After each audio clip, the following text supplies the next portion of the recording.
आमदार संजय गायकवाडांकडून आमदार निवासातील कॅन्टीन चालकाला मारहाण। जेवणात खराब झालेली डाळ दिल्यानं गायकवाडांकडून मारहाण।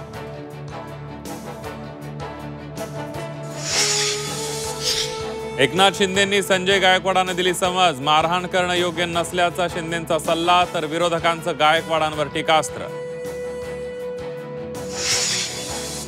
आकाशवाणी आमदार निवासमधील कॅन्टीनला एफडीएचा दणका। आमदार संजय गायकवाडांच्या तक्रारीनंतर 24 तासात कॅन्टीनचा परवाना निलंबित।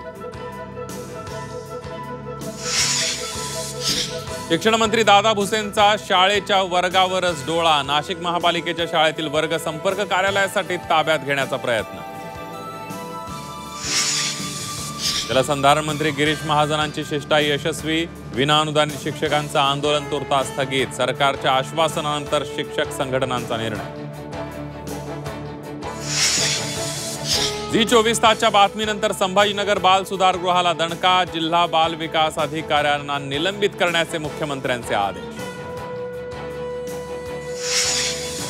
बीडमध्ये खाकी वर्दीला डाग। रमीच्या नादात सहाय्यक पोलीस उपनिरीक्षक बनला चोर। अमित सुतारनं 6 दुचाकी चोरल्याचं उघड। शहापूरच्या खासगी शाळेतील बाथरूममध्ये रक्ताचे थेंब आढळल्यानं मुलींची तपासणी। आक्रमक पालकांचा शाळेवर धडक मोर्चा।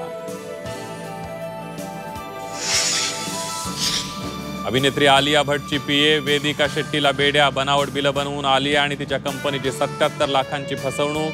5 महिन्यांच्या तपासानंतर बंगळुरूतून अटक। नागपूरसह विदर्भात मुसळधार पावसाचा कहर। कळमेश्वर परिसरात एकाचा मृत्यू झाल्याची माहिती। कामठीच्या पांढुर्णामध्ये 8 जणांना वाचवण्यात यश।